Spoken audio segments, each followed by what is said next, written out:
پہ صفائی کیا کرتے تھے، حضور کے در دولت پہ صفائی کیا کرتے تھے۔ تو یہ ایک رات سوئے، نبی کریم صلی اللہ علیہ وسلم نے ان کی ڈیوٹی لگائی، نے فرمایا اے عبداللہ یہاں سے اٹھ چلا جا اور جا کے ہند کی زمین میں، یہ ہند ساری زمین کیا ہے، اسے ہند کہا جاتا ہے، یہ پاک و ہند، یہ ساری ہندوستان کی زمین ہے نا، تو ہند کی زمین میں چلا جا، وہاں پہ جا کر وہاں کو لوگوں کو میری حدیث کا علم دے، قرآن کا علم سکھا۔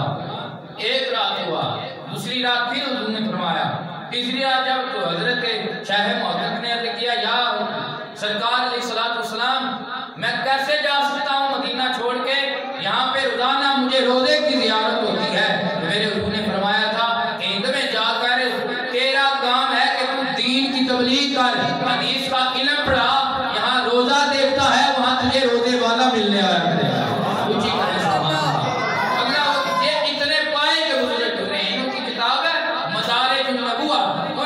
انہوں نے یہ بات لکھی ہے کہ اللہ نے اپنے محبوب کو ایسی نگاہ دی تھی کہ حضور ایک ٹائم میں شش جہات، اوپر بھی دیکھتے تھے نیچے بھی دیکھتے تھے، دائیں بھی دیکھتے تھے بائیں بھی دیکھتے تھے، اللہ کے نبی آگے بھی دیکھا کرتے تھے، حضور پیچھے بھی دیکھا کرتے تھے، اوپر نیچے آگے پیچھے دائیں بائیں، حضور ہر طرف ایک نظام، ایک نگاہ۔ میرے حضور نے فرمایا کہ میری آنکھ کو اپنی آنکھ جیسا نہ سمجھنا، نہ میں وہ سنتا ہوں جو تم سن نہیں سکتے، میں وہ دیکھتا ہوں جو تم دیکھ نہیں سکتے۔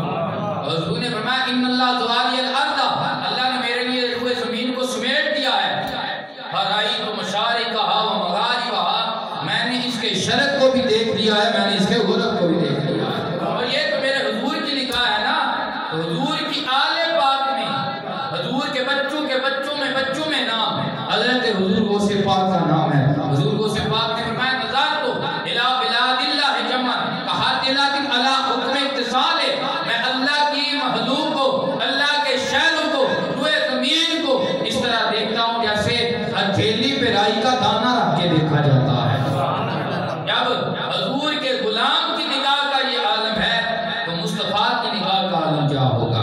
اللہ اکبر۔ حضرت عمر فاروق رضی اللہ تعالیٰ عنہ بیٹھے مسجد نبوی کے ممبر میں ہیں، حضور کے ممبر پہ اوپر بیٹھ کر خطبہ ارشاد فرما رہے ہیں اور نہاوند میں جنگ لڑی جا رہی ہے۔ عمر وہاں سے کھڑے ہو کر آوازہ لگا رہے ہیں یا ساری الجبل، یا ساری الجبل، یا ساریہ پہاڑ کے پیچھے کی خبر لے، دشمن کی خبر لے، پہاڑ کے پیچھے کی خبر لے۔ اللہ اکبر۔ حضرت عمر مسجد نبوی میں بیٹھ کر نہاوند کا مشاہدہ کر سکتے ہیں، تو جس کے صدقے عمر بنا ہے اس کی نگاہ کا کیا ہوگا؟ کہیں سبحان اللہ۔ حضور کی نگاہ، حضور ہم جیسے نہیں ہے بلکہ اللہ نے اپنے محبوب کو بڑی شان دی۔ اس پہ میں اور بھی حدیث مبارکہ پیش کر سکتا ہوں کہ بخاری شریف کی حدیث مبارکہ حضرت ابو ہریرہ روایت کرنے والے ہیں کہ نبی کریم صلی اللہ علیہ وسلم نے فرمایا، حدیث قدسی اسے کہتے ہیں جو فرمان رب کا ہوتا ہے، زبان کمری والے کی ہوتی ہے، یہ جملے میرے رسول کے ہیں لیکن فرمان میرے رب کا ہے۔ اللہ اکبر۔ میرے حضور نے فرمایا جب میرا امتی میرا عشق لے کر اللہ کی عبادت کرتا ہے، اسے سجدہ کرتا ہے، نماز پنجگانہ ادا کرتا ہے، قرآن صوم صلات کرتا ہے، پھر کیا ہوتا ہے؟ رب فرماتا ہے وہ میرا قریبی بن جاتا ہے۔ اتنا کن تو سمع الذی یسمع بھی، بخاری میں یہ حدیث قدسی موجود ہے۔ حضور نے فرمایا، رب فرماتا ہے میں اس کے کان کی طاقت بن جاتا ہوں جس سے وہ سنتا ہے۔ پھر اس کی کان کی یہ طاقت ہوتی ہے، وہ بیٹھا تو پاکستان کی سرزمین میں ہوتا ہے، وہ بولیاں پھر جناب ہندوستان والوں کی بھی سن سکتا ہے۔ میں اس کے آنکھ کی طاقت بن جاتا ہوں، جن کے ساتھ وہ دیکھتا ہے، وہ دیکھتا ہے، پھر اس کی نگاہ جناب والا ایسی کمال کی ہو جاتی ہے کہ وہ نگاہ نیچی کرے تو تخت الثری تک جاتی ہے، نگاہ اوپر کرے تو عرش اولا تک جاتی ہے، جس کی طاقت رابان۔ میں یہ سمجھانا یہ چاہتا ہوں اگر بندہ رسول اللہ صلی اللہ علیہ وسلم کا عشق لے کر، ہمارے حضور کا پیار لے کر، ہمارے نبی کی محبت لے کر اللہ کی عبادت کرتا ہے تو پھر اس کی نگاہ کا یہ عالم ہوتا ہے، وہ تخت الثری سے بھی پار جاتی ہے، عرش اولا سے بھی پار جاتی ہے، جس کی غلامی کا صدقہ اللہ اتنے کرم فرماتا ہے تو پھر وہ امام الانبیاء کی نگاہ کا کیا عالم ہوگا؟ اللہ اکبر۔ میرے حضور کی نگاہ کے کیا کہنے، آقا پاک صلی اللہ علیہ وآلہ وسلم آپ نے صرف اس جہان کا مشاہدہ نہیں کیا بلکہ میرے حضور علیہ الصلوۃ والسلام ہر سال جو شہدائے احد تھے، یہاں حضرت امیر حمزہ کی بھی قبر ہے، باقی صحابہ کی قبر ہے، حضور ان کی قبروں پہ تشریف لے جایا کرتے ہیں۔ حدیث مبارکہ میں آتا ہے، بخاری میں حدیث مبارکہ موجود ہے، حضور تشریف لے کے صحابہ کہتے ہیں ہم ممبر بھی لے گئے، ممبر لگایا گیا، نبی پاک نے ممبر پہ بیٹھ کر خطبہ ارشاد فرمایا۔ اس سے یہ بھی پتہ چلتا ہے کہ ہر سال جو ہم اولیاء کے عرس مناتے ہیں وہاں پہ بیانات ہوتے ہیں، یہ آج سے شروع ہم نے نہیں کیے، یہ 14 صدیاں پہلے آمنہ کے لال عرس منا کے گئے ہیں۔ حضور ان کے ہر سال جب دن آتا تھا حضور وہاں پہ تشریف لے جاتے تھے، وہاں پہ ممبر لگایا جاتا، میرے حضور علیہ الصلوۃ والسلام نے وہاں پہ ارشاد فرمایا کہ اے میرے صحابہ جو یہاں پہ لیٹے ہوئے ہو ذرا دھیان سے سن لو، جو یہاں پہ لیٹے ہوئے ہو ذرا یہ سن لو کہ میں اللہ کا نبی دن معاشر کے تمہارے لیے پیش رو بھی ہوں گا اور میں یہ گواہی بھی دوں گا کہ مولا انہیں بخش دے، یہ تیرے کملی والے کی محبت میں قتل ہو کے آئے ہیں، میں شہید۔ پھر حضور نے ارشاد فرمایا میری تمہاری ملاقات حوض کوثر پہ ہوگی، اور میرے حضور نے فرمایا کہ میرے صحابہ ذرا سن لو کہ یہ میں ممبر پہ بیٹھ کر اس وقت حوض کوثر کا مشاہدہ کر رہا ہوں، اس وقت میں حوض کوثر کو دیکھ رہا ہوں، اس وقت میں حوض کوثر کو کیا کر رہا ہوں؟ دیکھ رہا ہوں، حوض کوثر کو دیکھ رہا ہوں۔ تو یہ جنت میں حوض کوثر، اور جنت کہاں ہے؟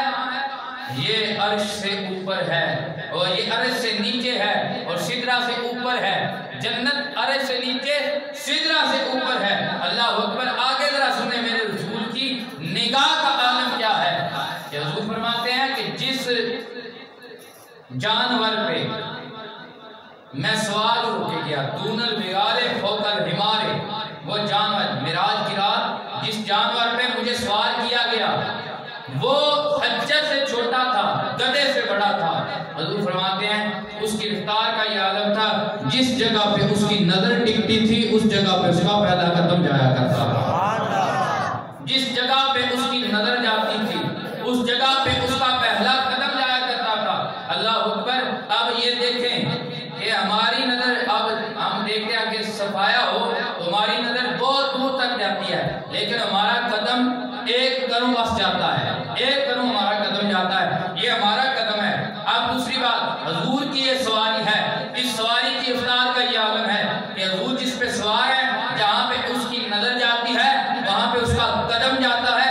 اب ذرا بات سنیں، میرے اوپر میرا بچہ سوار ہو، ہم کسی کو اپنے اوپر بٹھا لیں، اللہ اکبر، لیکن اسے یہ نہیں پتا چلے گا کہ اس کی نظر کہاں پہ جا رہی ہے اور اس کا قدم کہاں پہ جا رہا ہے۔ کملی والے نظر بھی جانتے ہیں، حضور قدم بھی جانتے ہیں، کملی والے نظر بھی جانتے ہیں، حضور قدم بھی جانتے ہیں۔ اللہ اکبر۔ تو یہ اس سواری کی نظر کا یہ عالم ہے، جہاں پہ جاتی تھی وہاں پہ قدم جاتا تھا۔ تو مصطفیٰ کی شان کا کیا عالم ہوگا؟ حضور کی نگاہیں عرش اولا سے بھی پار جاتی ہیں، تحت الثرا سے بھی پار جاتی ہیں۔ جب سواری کی طاقت کا یہ عالم ہے، جہاں نظر جائے وہاں قدم جائے، پھر مصطفیٰ کی پہنچ کا کیا عالم ہوگا؟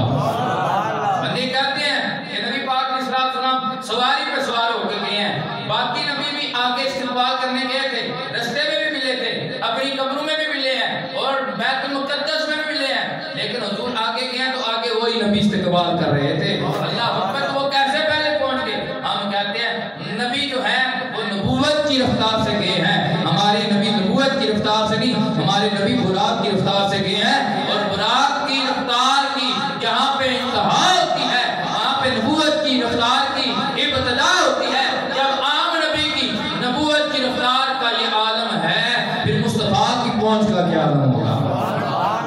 اللہ اکبر۔ یہ محبت کی باتیں، یہ عشق کی باتیں، یہ شان حضور کی ہم اس لیے بیان کرتے ہیں کہ آج بدعقیدہ لوگ، آج قادیانی طبقہ، آج یہودی لابی وہ اس بات پہ تلے ہوئے ہیں کہ یہ فاتح کش موت سے ڈرتا نہیں، ذرا روح محمدی اس کے بدن سے نکال دو۔ یہ علامہ اقبال نے ان کے متعلق بات کی ہے کہ وہ سر جوڑ کے بیٹھ کے یہ ٹوٹے نیزے والے، یہ کونڈی تلواروں والے، یہ ٹکڑے کھانے والے، یہ چیتھڑے پہننے والے، یہ جس طرح منہ کرتے ہیں وہی میدان ان کا ہو جاتا ہے۔ وجہ کیا ہے؟ انہوں نے نچوڑ ایک ہی نکالا کہ یہ تلوار کے بلبوتے پہ نہیں، یہ آمنہ کے لال کے پیار کے بلبوتے پہ، وہ ان کے دل سے نبی نکال دو۔ نبی نے کہا کہ پھر بندوں نے طرح طرح کی باتیں بنائی، حضور کے علم غیب پہ اطلاع کیا. تو پہلا منافق جو ظاہر ہوا حضور کے دور میں، انہوں نے حضور کے علم غیب پہ اطلاع کیا تھا. وہ مسجد درار والے حضور کی شان مختاری کا جو انکار کیا جاتا ہے، حضور کی اور بڑی شانیں ہیں جن کا انکار کیا جاتا ہے، اور حضور کو عام بندہ بنا کر ہمارے سامنے پیش کرنے کی کوشش کی جاتی ہے تاکہ لوگ حضور کو معمولی بندہ سمجھے، ہلکا بندہ سمجھے، عام سا بندہ سمجھے، اپنے جیسا سمجھے. لیکن میرے حضور نے فرمایا، صحابہ کو فرمایا کہ صحابہ ایکم مثلی، یہ بھی بخاری میں ہے. حضور نے فرمایا تم میں سے کون ہے جو میری مثل ہو سکتا ہے؟ اللہ اکبر. میں تو اپنے رب کے پاس رات گزارتا ہوں، مجھے کھلاتا بھی ہے، وہ مجھے پلاتا بھی ہے. کوئی میری مثل ہو سکتا نہیں ہے. تو یہ حضور صلی اللہ علیہ وسلم کی شان بیان کرنے کی وجہ یہ ہے کہ ہمارے دل سے، ہمارے جسم سے جان نکل سکتی ہے، ہمارا نبی نکل سکتا بولے بولے ہمارے جسم سے جان نکل سکتی ہے، ہمارا نبی کا عشق نکل سکتا نہیں ہے. اللہ اکبر. تو آقا پاک صلی اللہ علیہ وسلم کی میں نگاہ کے متعلق بیان کر رہا ہوں کہ حضور کی نگاہ کی طاقت کا یہ عالم تھا کہ حضور کی نگاہ وقت پہ پڑتی تھی تو وہ خوش وقت بن جایا تھا. غزوہ بدر ہوئی، کون سی جنگ ہوئی جہاں سارے بولے ہوئے، کون سی جنگ ہوئی؟ غزوہ بدر میں 313 نے 1000 کو شکست دی. تو کئی ایسے تھے جن کے بچے قیدی بنائے گئے، کئی ایسے تھے جن کے بھائی قتل کیے گئے، کئی ایسے تھے جن کے باپ قتل کیے گئے. ایک کالی رات ہے، عمیر بن وہب بندے کا نام ہے، مکہ شریف، کالے پہاڑ، کالی رات، وہ اکیلا بیٹھ کے رو رہا ہے. اتنے میں صفوان بن امیہ کا بیٹا آ گیا. اس نے دیکھا بھئی تیرے رونے کی وجہ کیا ہے؟ اس نے کہا مجھے تو نیند ہی نہیں پڑتی، میرا بیٹا کہتی ہے. اس نے کہا مجھے بھی نہیں پڑتی، میں بھی اسی لیے تو کالی رات میں اب باہر نکل آیا ہوں کہ میرا باپ مارا گیا ہے. یہ مسلمان نے ہمارے ساتھ کیا ہے تو کیسے کیا ہے اسے، ہم اسے کیسے بدلا لیں؟ تو عمیر بن وہب نے کہا کہ میرا دل چاہتا ہے میں جاؤں، ایک تو نبی پاک علیہ السلام کو نعوذ باللہ شہید کر کے آؤں، نمبر 2 میں اپنا بیٹا چھڑوا کے لے آؤں. تو سوال کرنے لگا تو جاتا کیوں؟ اس نے کہا پیچھے میرے چھوٹے چھوٹے بچے ہیں، میرے اوپر قرض ہے، اگر میرے ساتھ کوئی دوسرا معاملہ ہو جاتا ہے، میری سوچ کے خلاف ہو جاتا ہے، میں ہی قتل کر دیا جاتا ہوں تو میرے بچوں کا وارث کون ہوگا، میرا قرضہ کون ادا کرے گا؟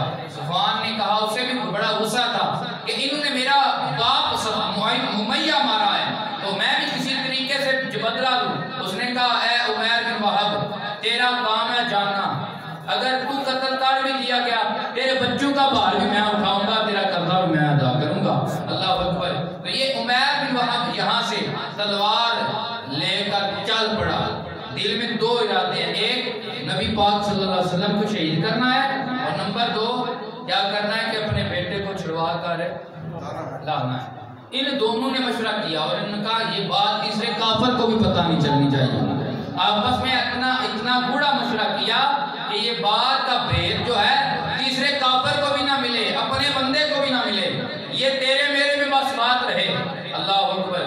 عمیر بن وہب چل پڑا اور جب پہنچا مدینہ منورہ کے اندر، آگے حضرت عمر فاروق ہیں، انہوں نے پکڑ لیا، کہا کدھر آیا ہے؟ کہنے لگا بیٹے کو لینے آیا ہوں. میرے نبی نے، میرے حضرت عمر پاک نے اسے گردن سے پکڑا، گردن سے پکڑ کر نبی پاک کی بارگاہ میں لانے لگے. حضور نے دیکھا حضرت عمر نے عمیر بن وہب کو پکڑا ہوا ہے. جب حضور نے دیکھا میرے نبی نے فرمایا اے عمر اس کی گردن چھوڑ دے.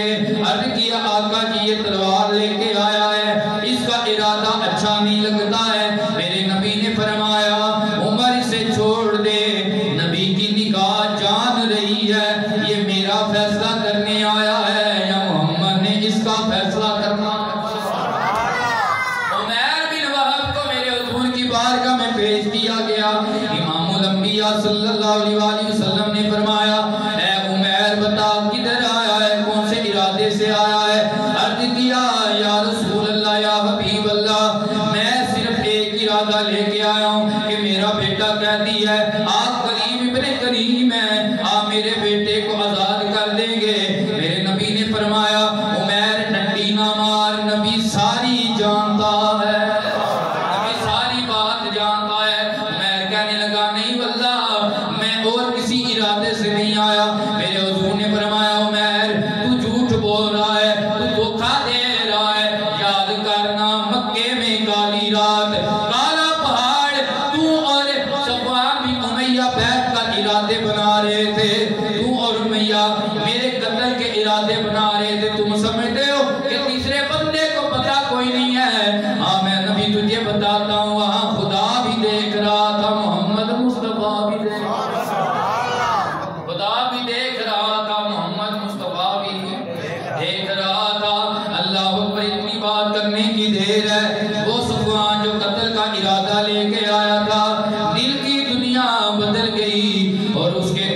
گواہی دی، ایسا غیب دان کوئی اور ہو نہیں سکتا ہے۔ یہ سچے نبی کی نشانی ہے کہ وہ غیب کی خبریں بھی جانتا ہے اور وہاں بھی دیکھتا ہے جہاں تیسرا دیکھ نہیں سکتا۔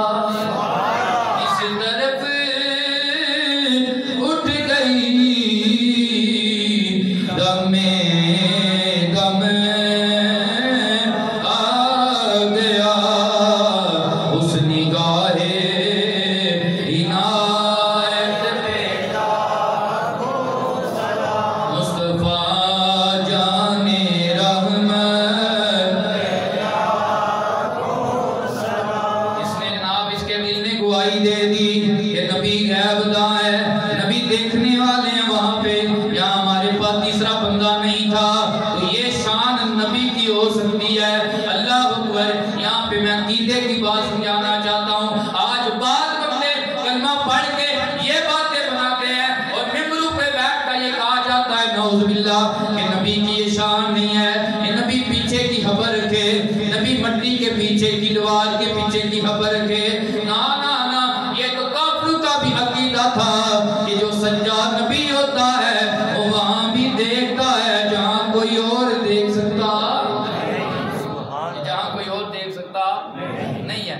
تو حضور کی نگاہ کا یہ عالم ہے۔ اللہ کے نبی مشکوٰۃ شریف کی حدیث مبارکہ، حضور علیہ الصلوۃ والسلام میرے حضور سواری پہ سوار ہے اور میرے حضور کی سواری کا گزر قبرستان میں سے ہوا۔ کیا دیکھا؟ حضور کی سواری بدک پڑی، حضور سواری سے نیچے تشریف لے آئے۔ میرے حضور نے فرمایا میرے صحابہ جاؤ کوئی تار ٹہنی لے کے آؤ۔ تار ٹہنی لائی گئی، اللہ کے نبی نے اس کے دو ٹکڑے کیے، دو ٹکڑے فرما کر ایک ایک قبر پہ لگا دیا، ایک ایک قبر پہ لگا دیا۔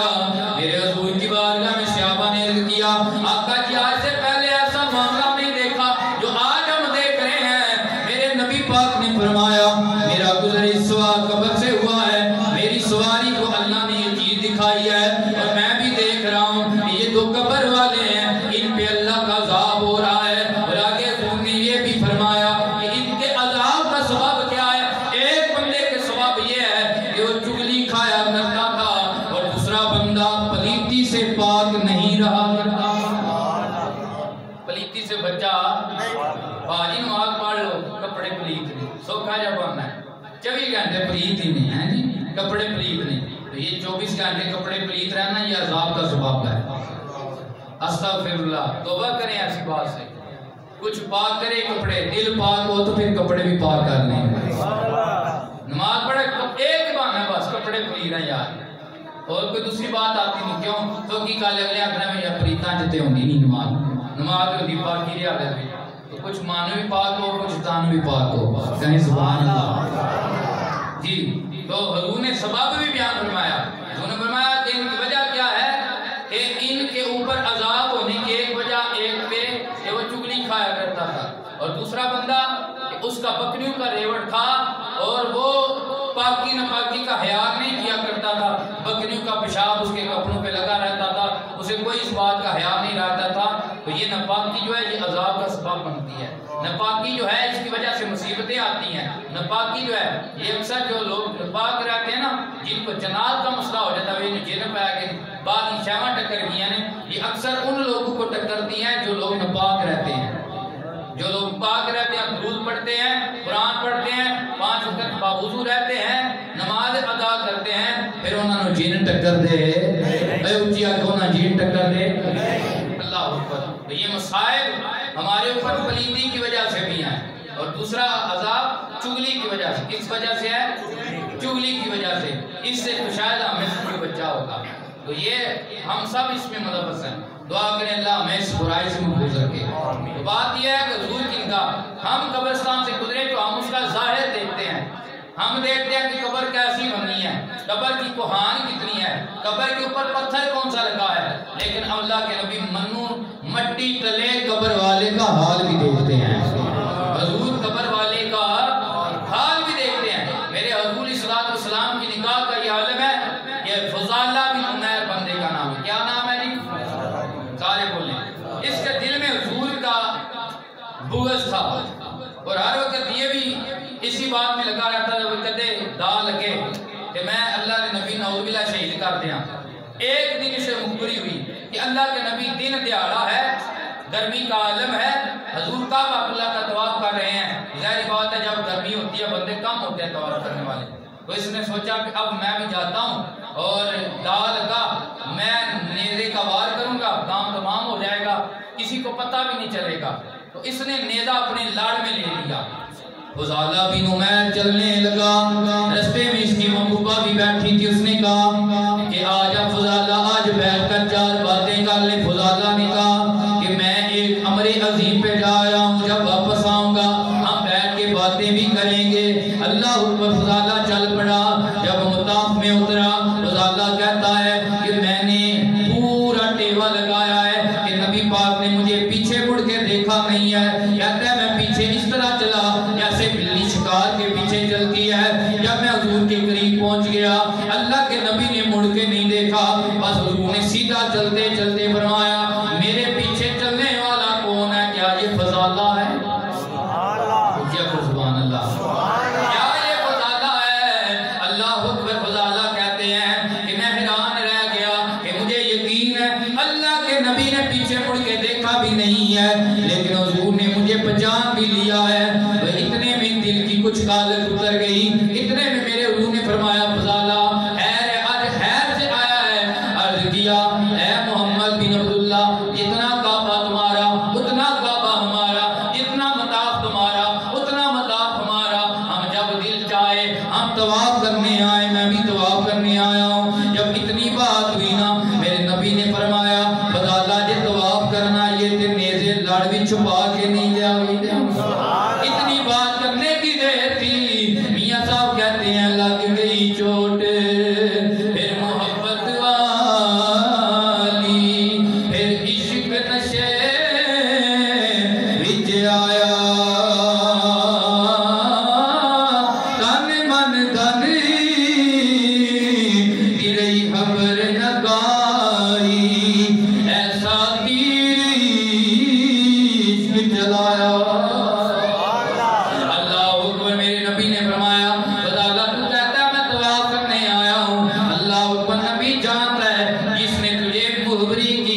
نبی یہ بھی جانتا ہے جب تم نیزہ اپنے لڑ میں چھپا رہا تھا، کیوں اللہ نے تیرے نبی کو یہ طاقت دی ہے جہاں پہ عام بندے کی نگاہ نہیں پہنچتی ہے، وہاں پہ محمد رسول اللہ کی نگاہ پہنچ جاتی ہے.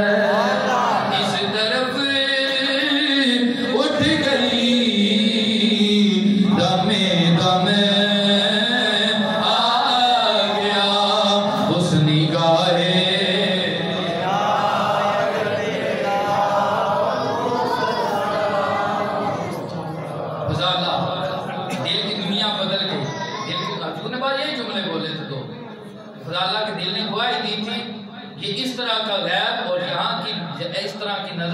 صرف ہو سکتی ہے تو اللہ کے سچے نبی کی ہو سکتی ہے. یہ کافروں کا بھی عقیدہ تھا. یہ آج کے مسلمان پتہ بھی کہاں سے آئے ہیں اور یہ کن کی نظر میں چڑھنا چاہتے ہیں. یہ کہتے ہیں کہ نبی کی نگاہ کا کوئی کمال نہیں ہے. نہ بھائی نہ، تیری میری نظریں بد لگے تو بندے کا بیڑا گرک کر سکتی ہے. تو میرے نبی کی نظریں خیر لگ جائے تو بندے کے بیڑے تر جایا کرتے ہیں. جی کہیں سبحان اللہ. یہ تو حضور کی حدیث ہے. نظریں بد برحق ہے، نظر کا لگ جانا برحق ہے. حضور کی حدیث ہے. نظر کا لگ بندے کہتے ہیں نظر دے کوئی ہاتھ ہوندے نے، کوئی پیر ہوندے نے، کوئی یہ ہاتھ کوئی تلوار ہوندی ہے، کوئی پسٹل ہوندا ہے. ایک کس طرح بندے کو خراب کر دی؟ نہیں. حضور کی حدیث، حضور نے فرمایا نظر کا لگ جانا برحق ہے. نظر کا لگ جانا کیا ہے؟ برحق ہے. اس لیے حضور حضرت امام علی مقام امام حسن امام حسین کو نظر کا تویز فرمایا کرتے ہیں. کبھی یہ محبت کی بھی لگ جاتی ہے اور کبھی یہ اسد کی وجہ سے بھی نظر لگ جاتی ہے. محبت کی بھی لگ جاتی ہے، اسد کی وجہ سے بھی لگ جاتی ہے. تو اس کا چھوٹا سا کلیہ یہی ہے کہ ہر وقت 4 کل پڑھا کریں. قیامت کا دن میں ایک مرتبہ 4 کل پڑھ کے اپنے اوپر پھونک لیا کریں. اللہ مہربانی فرمائے گا، اللہ نظر بات سے محفوظ رکھے گا. تو یہ نظر لگ جاتی ہے، نظر بات بھی لگ جاتی ہے، خوشی کی نظر بھی لگ جاتی ہے تو بندے بیمار ہو جاتے ہیں. لیکن جب مصطفیٰ کی نظر لگتی ہے پھر بیمار بھی تندرست ہو جایا کرتے ہیں. بیمار بھی تندرست ہو جایا کرتے ہیں. اس پہ آپ کی بات سناؤں. حبیب یمنی، اسے لوگوں نے بلایا ہے. ارشاد کمپنی، یہ بڑا سیاح بندہ ہے، دنا بندہ ہے کہ یہ سوال کرے حضور سے اور حضور کو نعوذ باللہ جواب نہ آئے، ہم حضور کی توہین کریں۔ جب حبیب اپنے حضور کے دروازے پہ آیا تو عرض کرنے لگا کہ میں آج فیصلہ کرنے آیا ہوں، آپ جادوگر ہیں یا نبی ہیں؟ میرے حضور مسکرائے، فرمایا یہ تو وقت بتائے گا کہ تم میرا فیصلہ کرنے آیا ہے یا کملی والے نے تیرا فیصلہ کرنا ہے۔ حبیب یمنی کیسے فیصلہ کرے گا؟ عرض کیا میرے پاس 2 سوال ہیں، 2 کروں گا۔ میرے حضور نے فرمایا بس 2 کرے گا، کبھی تو 1000 سوال کرے، زہرا کا بابا تیرے ایک ایک سوال کا جواب دے گا۔ اللہ اکبر۔ میرے نبی نے فرمایا چل پھر ٹھیک ہے، یہاں پہ میں اور تم اور 1-2 بندے ہیں، اگر تو سوال کرے گا میں جواب دوں گا، چند لوگوں تک یہ عقدہ کھلے گا، چلو دن بھی مقرر کر لیتے ہیں، جگہ بھی مقرر کر لیتے ہیں، مجمع لگ جائے گا، سوال تو کرے گا، پیڑ میں جواب زہرا کا بابا دے گا۔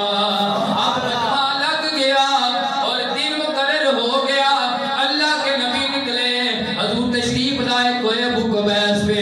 میرے حضور جب چوٹی پہ چڑھ گئے، حضور نے فرمایا فضالہ تیری شرط کیا ہے؟ اس نے کہا میرے سوالوں کا اگر جواب ٹھیک ہوا میں بڑے مجمع میں آپ کا کلمہ پڑھوں گا۔ میرے نبی نے فرمایا فضالہ پھر پکا رہنا،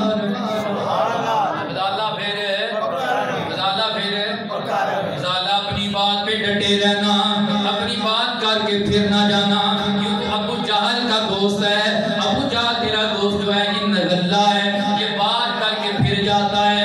اس نے تو مجھے کہا تھا اے محمد میری مٹھی میں جو کچھ ہے اگر تو بتا دے گا تو میں تیرا کلمہ پڑھ جاؤں گا، تو میں نے اس سے پڑھ کر اسے کہا تھا ابو جہل تو کہتا ہے میں بتاؤں، میں تو یہ کہتا ہوں کہ تیری مٹھی میں جو کچھ ہے وہ بتائے کہ میں بھی کون ہوں اور وہ بھی کون ہے۔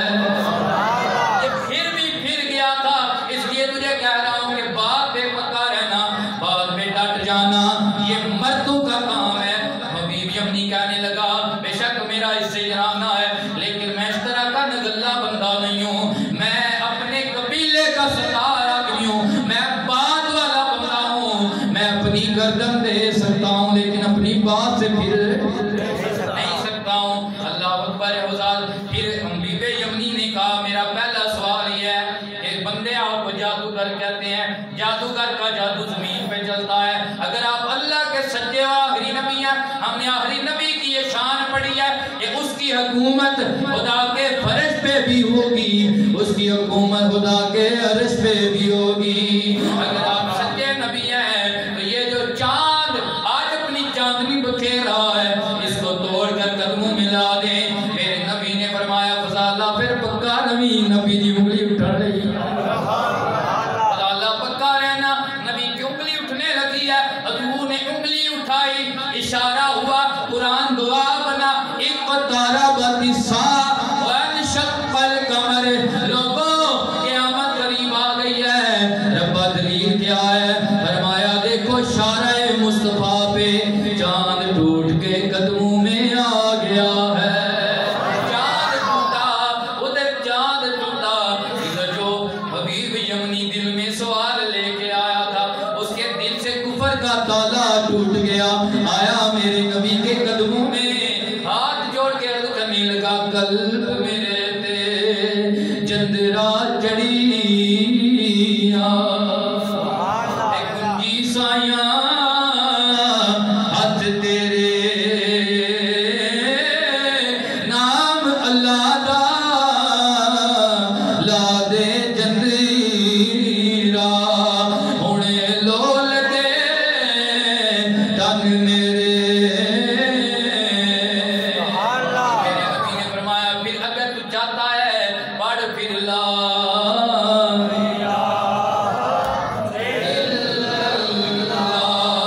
یا محمد،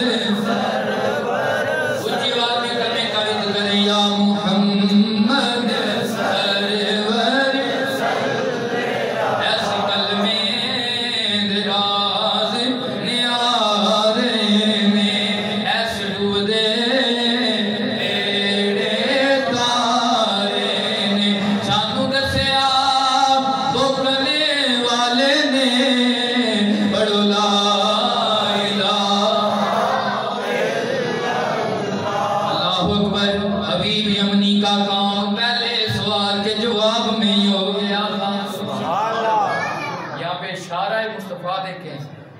انگلی کا اشارہ.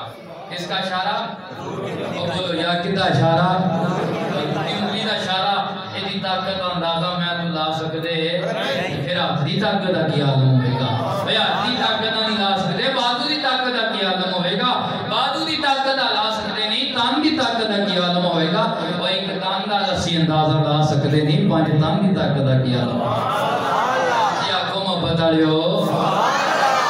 اللہ اکبر. میرے نبی کے غلاموں میرے حضور نے فرمایا اوے حبیب یمنی تو نے میرا کلمہ تو پڑھ لیا ہے. اگر تو چاہے اب تیرا میرا تعلق نبی کا اور امتی کا ہے, پیر و مرید کا ہے, استاد و شاگرد کا ہے, آقا و غلام کا ہے. اگر چاہے تو اب تجھے سوال بھی میں بتاؤں, سوال کا جواب بھی میں ہی بتاؤں. بھیا کہتے جڑا سوال تجھا لے کے آیا کروں سوچ کے آیا ہے وہ سوال بھی کملی آڑا دسے جو دا جواب بھی آدھوان اردو بھی نہیں کسی ٹائم سمجھ ہوندی اس طرح مان رہا. سبحان اللہ. اللہ اکبر. میرے نبی نے جب اتنا فرمایا حبیب یمنی کہنے لگا یا نبی اللہ یہ تو بہت اچھی بات ہے, کفار کے سینے میں آگ لگ جائے گی جب آپ میرا سوال بھی بتائیں گے جواب بھی بتائیں گے. ہم تو چاہتے یہ ہے جو نبی کے نہ ماننے والے منکر مردود ہیں انہیں تو آگ ہی لگی رہے. اللہ اکبر. میرے نبی نے فرمایا دوسری بات یہ سوچ کے آیا ہے کہ نبی جو ہوتا ہے سچا نبی اس کی شان یہ بھی ہوگی کہ وہ بیٹھا تو مکہ میں ہوگا, اس کی نگاہ کی تصویر کا یہ عالم ہوگا کہ یمن میں ایک بیمار پہ پڑ جائے تو اللہ لولے لنگڑوں کو بھی صحت یابی دے دے گا. تو یہ سوال ہے کیا ہے کہ تیری ایک بیٹی ہے جو پیدائشی طور پہ وہ لولی بھی ہے, وہ لنگڑی بھی ہے, وہ ایسی بیماری میں مبتلا ہے کہ تو بڑے بڑے ڈاکٹروں کے پاس گیا ہے. ہر ڈاکٹر نے کہا یہ مریض لا علاج ہے, اسے اپنے گھر میں رکھو, اس کی خدمت کرو. یہ چار پائی سے بھی نیچے اتر سکتی نہیں ہے, یہ کبھی بھی اپنے پاؤں پہ کھڑی ہو سکتی نہیں ہے. تو یہ سوال ہے کیا ہے جیڑا سچا نبی ہویا نا وہ تو نگاہ پاشنی سارے معاملے حل ہو جانے. اے اچھی آپ کو سبحان اللہ. اللہ اکبر. تو یہ سوال لے کے آیا ہے. جب اتنی بات سنی حضرت حبیب یمنی نے حضور کی بارگاہ میں ہاتھ جوڑ لیے اور کہا واللہ سونے خدا دی قسم جیڑا تساں سوال دسیا ہے اے میں کروں سوچ کے آیا ساں. جیڑا آپ نے سوال دسیا ہے میں کروں سوچ کے. میرے کریم آقا نے فرمایا ٹھیک ہے اب گھر میں تو جائے گا. پہلے تیرے گھر کا کنڈا تیری بیوی کھولا کرتی تھی, تیرے تجھے بچے کھولا کرتے تھے. آج جب تو گھر پہ دستک دے گا تیرے گھر کی کنڈی وہ بچی کھولے گی جو کبھی قدموں پہ چل نہیں سکی ہے. اللہ اکبر. ادھر جناب حضور کی غلامی کا ناد بننے لگا اور میرے نبی پاک کے کلمے اونچے اونچے پڑھنے لگا. ادھر سے پجال آیا کہنے لگا یار مہمان ساڈا تے کلمے محمد, مہمان ساڈا تے کلمے محمد.